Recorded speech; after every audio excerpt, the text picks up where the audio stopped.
그들의 아버지에게 묻기를 이 돌들은 무슨 뜻이니까 하거든 너희는 너희의 자녀들에게 알게 하여 이르기를 이스라엘이 마른 땅을 밟고 이 요단을 건넜음이라.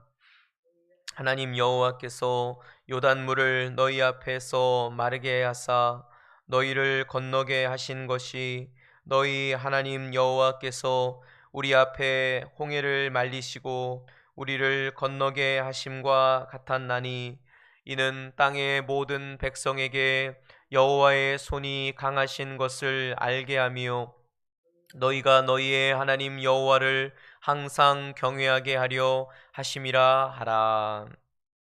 아멘. 오늘 이 새벽에도 온라인을 통해서 예배드리는 사랑하는 모든 성도들, 주님께서 여러분들에게 복 주시고 또 복 주시기를, 은혜 베푸시고 또 은혜를 베푸시기를 간절히 축복합니다. 하나님의 은혜가 이 말씀 들을 때에 성령으로 말미암아 깨달아지고 보여지고 또 믿음으로 누려지시기를 간절히 축복합니다. 간절히 축복합니다. 오늘 우리가 계속해서 가나안을 정복하고 다스리는 전략들에 대해서 함께 나누려고 합니다. 우리는 지금 5번째 전략을 나누고 있습니다. 그것은 바로 하나님께서 요단물을 건너게 하신 것, 그것을 기념하여서 각 지파를 대표해서 한 사람씩 돌을 옮기게 하였습니다. 근데 여기서 말하는 돌은 작은 돌이 아닙니다. 메고 갈 정도의 엄청나게 작지 않은 그런 돌임을 우리가 알 수 있겠지요. 그래서 길갈이라고 하는 곳에 우리가 길갈에 머문다고 하는 의미에 대해서도 우리가 예전에 나눈 적이 있죠. 그 길갈이라고 하는 곳에 12돌을 세우게 됩니다. 그리고 이 12돌을 통해서 하나님께서는 구원을 이스라엘 백성들이 날마다 기억하고 기념하도록 그렇게 하기를 원하셨습니다. 그래서 이 돌은 단순히 전시된 돌, 단순한 기념품, 장식물이 아니고요. 이것은 살아있는 돌, 이것은 구원의 감격으로 날마다 뜨거워지는 우리 가운데 생생히 살아있는 산돌임을 우리에게 말씀해주고 있습니다. 어제나 오늘이나 한결같이 구원을 베푸시고 우리에게 은혜를 아낌없이 더하시는 하나님, 과거의 하나님이 아니라 지나간 날의 하나님이 아니라 오늘도 우리에게 삶을 허락해 주시고 오늘도 우리의 모든 삶의 크고 작은 면면을 주관하고 다스리시고 통치하시는 하나님이심을, 전능하신 아버지심을, 영존하시는 아버지심을, 영광의 하나님이심을 우리가 기억해야 되는 거예요.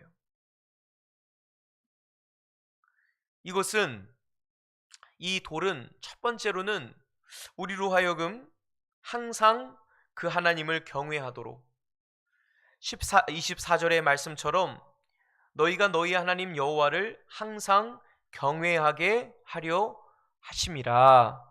아멘.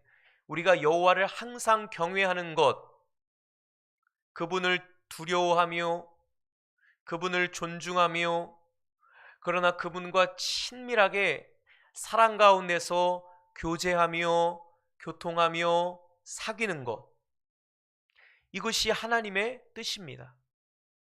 하나님을 예배하는 것, 하나님으로 인하여 즐거워하는 것. 살아계신 하나님, 오늘도 주님의 이름만 불러도 내 가슴에 감동이 밀려오고 사랑이 충만하고 은혜가 깃들이고,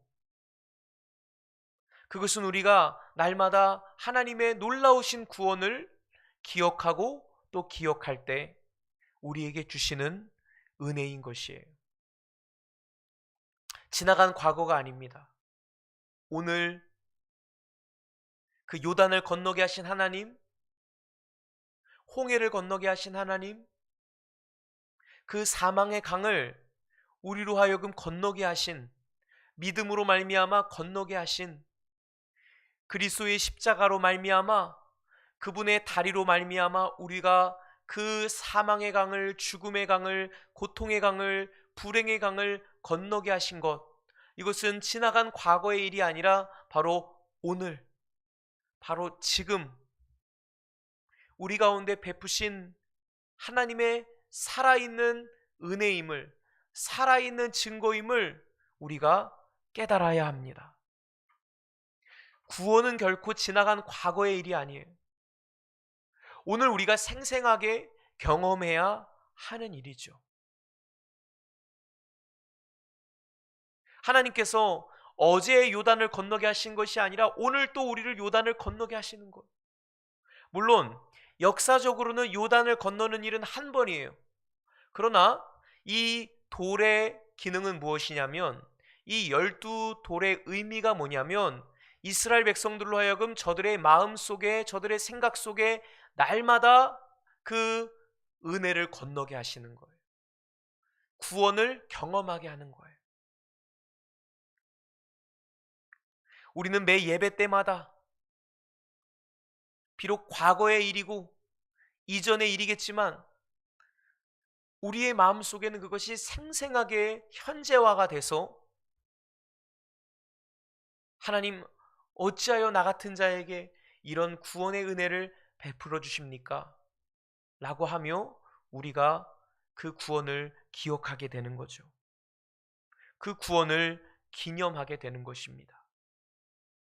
하나님께서 요한계시록 말씀에 에베소 교회를 향하여 여러 가지로 칭찬하셨습니다. 내가 너의 열심을 알고 너의 수고를 알고 너의 인내를 안다. 자칭 선지자라 하는 이들을 너희가 잘 분별해서, 이단을 너희가 잘 분별해서 그것들을 색출해냄으로 말미암아 교회 공동체를 지킨 것 내가 알고 있다. 너의 사업과 너의 인내와 너의 수고를 내가 다 보고 있어. 허나 너에게 부족한 거 한 가지가 있다. 네가 지금 잃어버린 거 한 가지가 있다. 그것은 바로 첫사랑이다. 첫 마음을 잃어버렸다. 우리가 가나안을 정복하고 다스리는 다섯 번째 전략, 구원을 기념하는 일에, 구원하시는 하나님을 오늘도 기념하고 기억하는 일에 에베소 교회의 성도들은 실패했던 거예요. 열심은 있어요. 행위는 있습니다. 수고는 합니다. 그러나 그들 마음속에 구원을 향한 깊은 감격, 조금은 감동이 있을 수 있어요. 조금은 우리에게 은혜가 느껴질 수 있습니다. 그러나 우리가 처음 그 사랑을 만났을 때 어땠죠? 가장 우리가 충만했을 때, 가장 우리가 뜨거웠을 때, 그 찬송과 가사의 고백이 우리의 고백이지 않았습니까? 늘 울어도 눈물로써 못 갚을 줄 알아. 늘 우는데 우리가 눈물 흘리는 것만으로 이 사랑과 이 은혜를 다 형언할 수 없고, 다 헤아릴 수 없고, 갚을 수 없는 그 은혜. 근데요, 하나님께서 우리에게 원하시는 것은 과거에 우리가 은혜 받았고 구원 받았고 성령 받았고 놀라운 사랑을 입었던 그 경험보다 오늘을 살아가는 우리에게 그 구원이 더 생생하여 지기를 원하시는 거예요. 그 사랑의 너비와 그 사랑의 길이와 그 사랑의 높이와 깊이가 더 깨달아지고, 왜냐? 말씀을 대하면 대할수록 내가 얼마나 쳐죽일 놈이었는지, 쳐죽일 죄인이었는지, 구제불능이었는지를 알게 되거든요.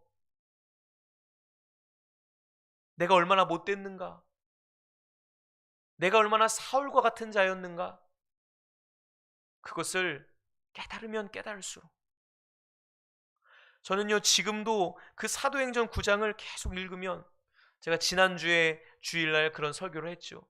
사울이 만난 하나님, 나 같은 자를 정말 때려 죽여도 시원치 않을, 객사시켜버려도 시원치 않을 그런 나 같은 인생에게 나를 살려주시고 나를 구원해 주시고 나를 용서해 주신 것만으로도 모자라서 나를 일꾼 삼아 주시고 내게 사명을 주시고 나를 충성되이 여겨 직분을 맡겨주시는 그 하나님 앞에 감사하지 않을 수 없고, 그 형언할 수 없는 그 인자하신 하나님의 은혜를 찬양하지 않을 수가 없다. 감히 그분을 어떤 말로도 표현할 수 없어서 그저 주님 앞에 감사하다고, 사랑한다고, 주님 찬양한다고 그렇게 고백할 수밖에 없는 저희들임을 깨닫기를 원하십니다. 알기를 원하세요. 여러분, 조금 내가 기억하고 하나님의 구원의 은혜를 생각할 때마다 그냥 마음이 조금 따뜻해지고 그 정도가 아니에요. 하나님의 에베소 교회에 말씀하신 첫사랑을 회복하라, 너희들의 그 첫 마음을 회복하라 라고 하는 것은 그 정도의 것이 아닌 거예요. 날마다 여러분들 안에 이 구원의 산돌이 끊임없이 어제보다 오늘 더, 오늘보다 내일 더 그것들을 더 재확인하고, 그래서 날마다 우리가 구원을 받는 거예요. 날마다 우리가 그 구원을 이루어가는 것입니다. 그럴 때 우리에게 능력이 임해요. 세상을 이길 힘이 있어요. 왜 그리스도인들이 힘없이 주저앉느냐, 무너지느냐? 구원을 기억하는 일에 실패한 거예요. 구원을 제대로 기념하지 못한 거예요. 물론 기억하겠죠. 가끔은 기억하겠죠. 알겠죠. 생각하겠죠. 그러나 이전만 못한 거예요. 오히려 시간이 지나면 지날수록 고루해지고 고리타분해지고 매너리즘에 빠지고 형식주의에 빠지고 종교주의에 빠지고, 그런 자들에게 남은 건 껍데기만 남은 거예요.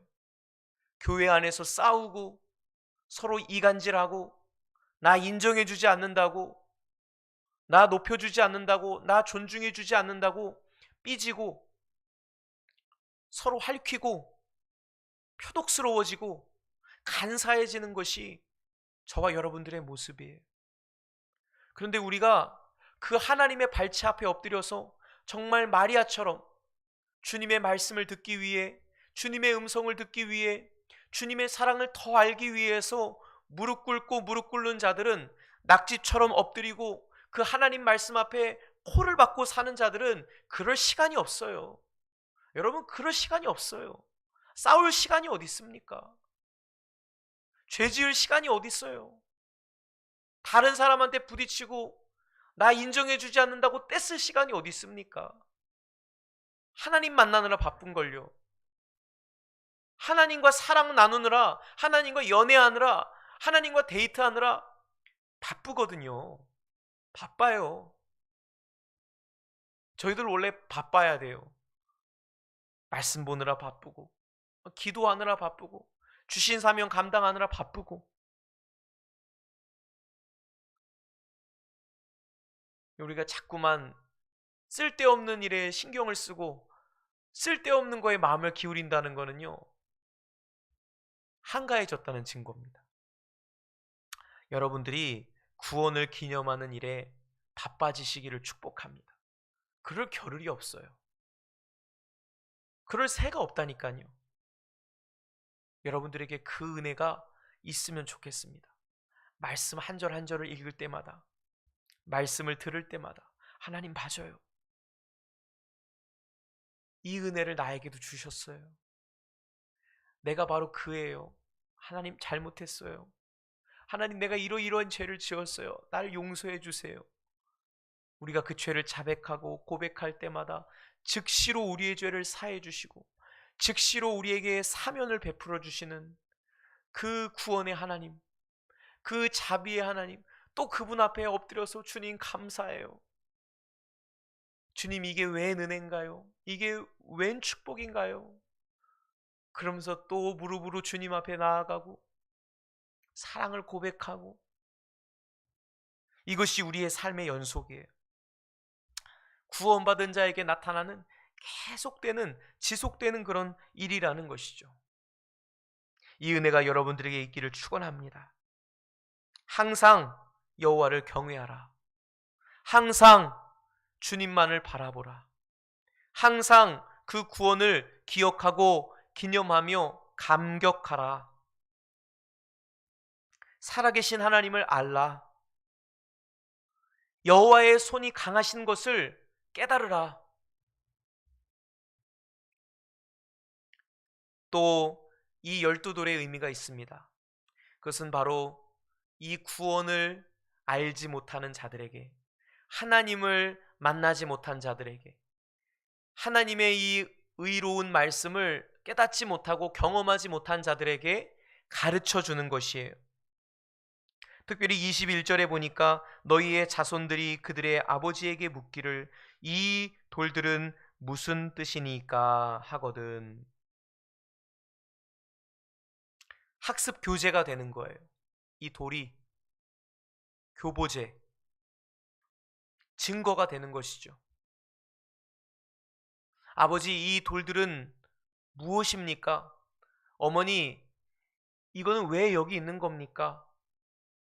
라고 물어볼 때에 먼저 자신 안에 그 구원의 감격을 가진 자가, 그 구원의 은혜를 체험한 자가, 그리고 오늘도 늘 현재 진행형으로 더 그 감격을 누리고 있는 사람들이 자녀들을 향하여 주의 교훈과 훈계로 저들을 양육하는 거예요.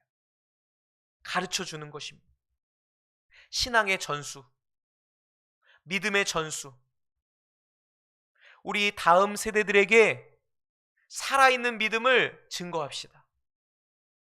우리의 자녀들에게, 만약에 우리에게 육신의 자녀가 있다면, 자라나고 있는 자녀들이 있다면 오늘 이 말씀은 그들에게 해당되는 말씀이고, 만약에 이미 자녀들이 장성하거나 또 자녀들이 없는 분들에게는 이 말씀은 다음 세대들, 자라나는 세대들, 영아부서부터 청소년, 청년들, 모든 다음 세대들에게, 자라나는 세대들에게, 다음 세대의 과업을 짊어질 이들에게 살아있는 믿음을 전해 주어야 돼요. 하나님과의 인격적인 만남의 장을 가질 수 있도록, 물론 우리가 그들의 마음을 어떻게 할 수 없어요. 직접 개입할 수는 없습니다. 그러나 간접적으로지만 하나님께서 우리를 도구 삼아 주셔서 내 삶에 임하신 하나님의 은혜가 그들의 삶 가운데도 동일하게 흘러갈 수 있도록 우리가 끊임없이 기도하며, 끊임없이 그들을 위하여 축복하며 중보하며, 때를 얻든지 못 얻든지 그들에게 말씀을 전해 주어야 돼요. 그것은 비단 교회 학교 선생님이나 어떤 저 같은 목회자들이나 특정한 부류의 사람들만 해야 되는 일이 아니라, 먼저 이 은혜를 경험한 사람들이라면, 내가 조금이라도 은혜를 받은 사람이고 하나님의 구원을 입은 사람들이라면 다음 세대들, 하나님을 알지 못하는 이 세대들 가운데 끊임없이 신앙을 전수해 줘야 합니다. 끊어지면 안 돼요.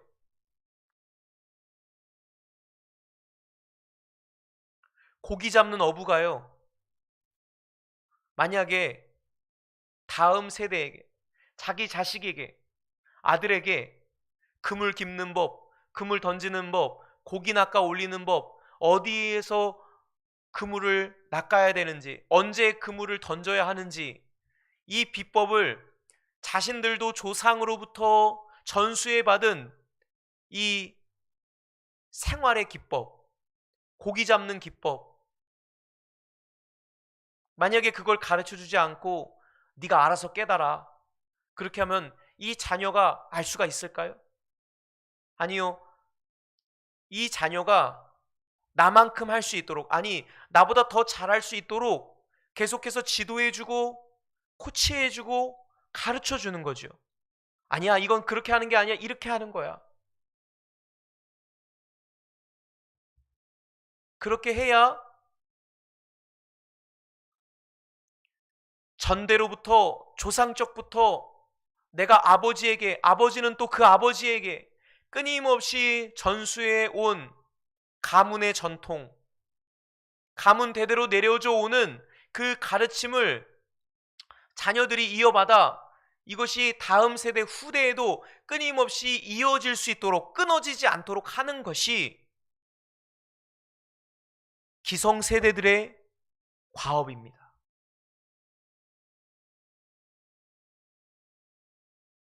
가문 대대로 전해져 내려오는 그 비법을, 여러분은 왜 그런 거 있잖아요. 뭐 3대째 국밥집, 뭐 3대가 운영하는 뭐 그런 집.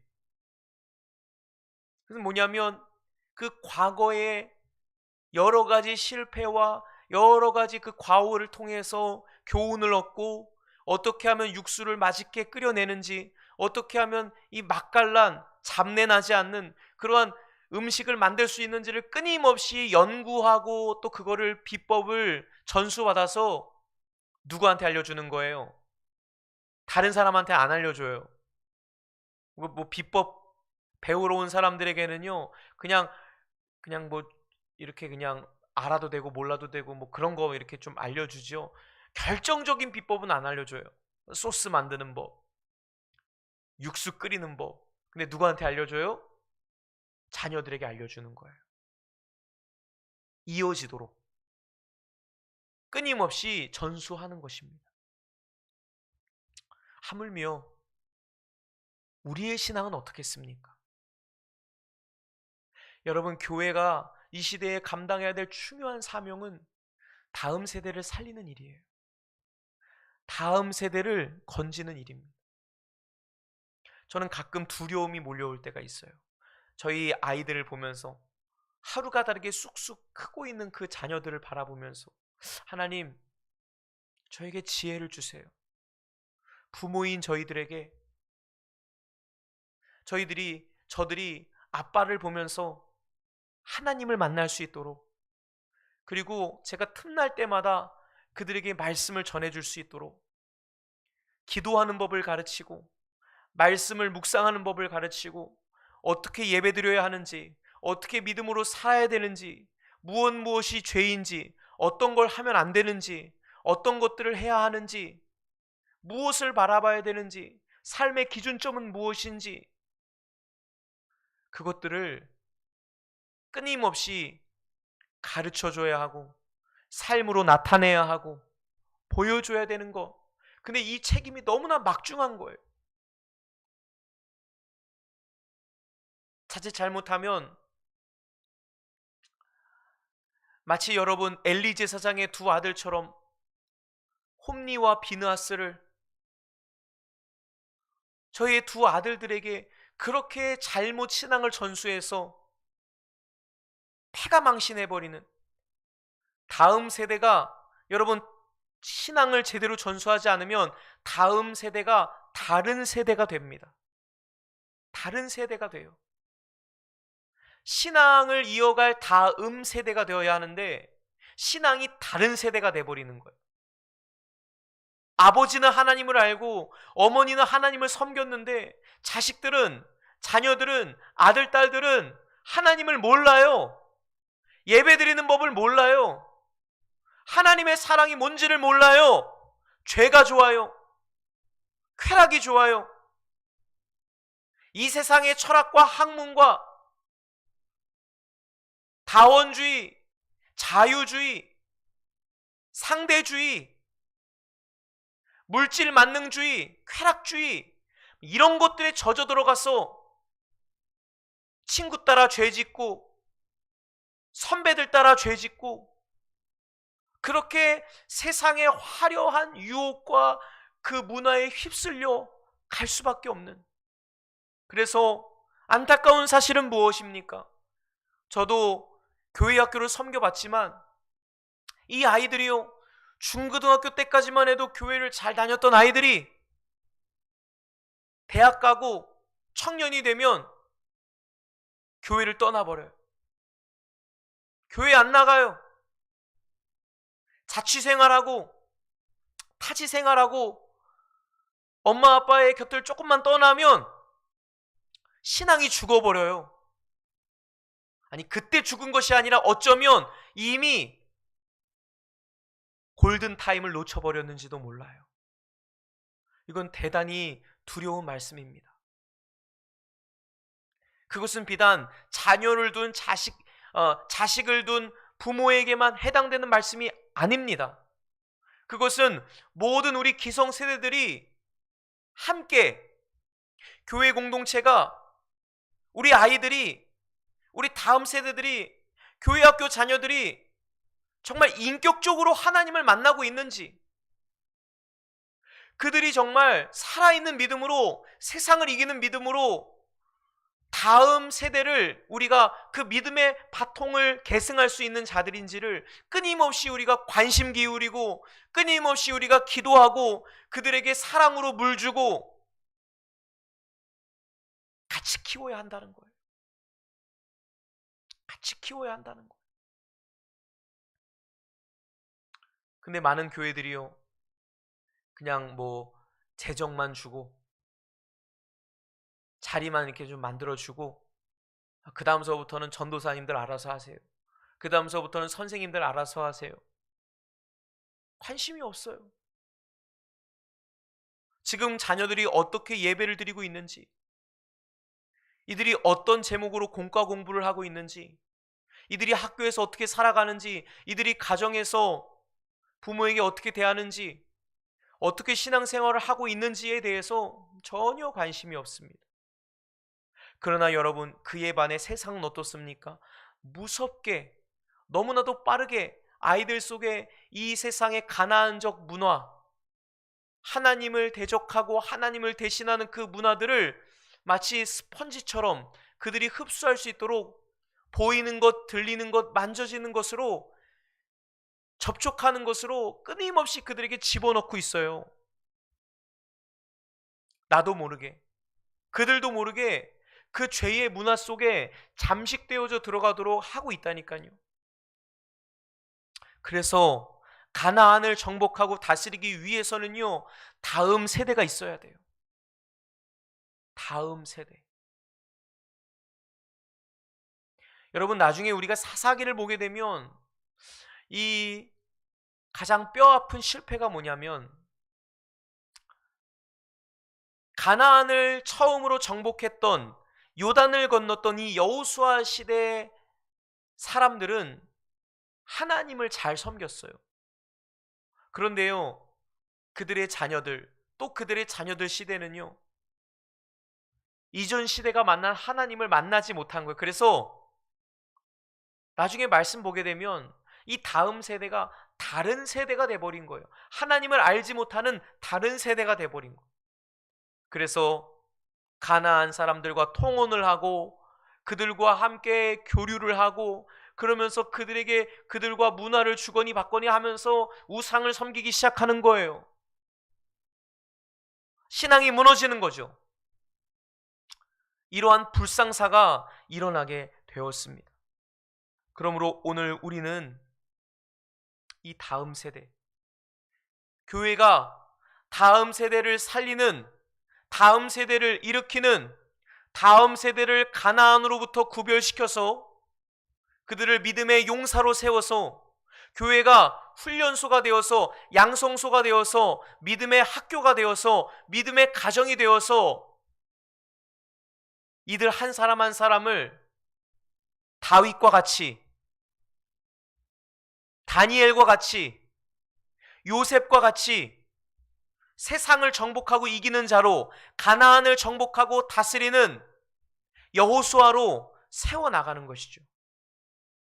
이 사명을 위해 우리가 함께 헌신합시다. 우리가 함께 기도합시다. 다 같이 기도하겠습니다. 좋으신 아버지 하나님, 오늘 우리가 이 말씀을 통해서 하나님의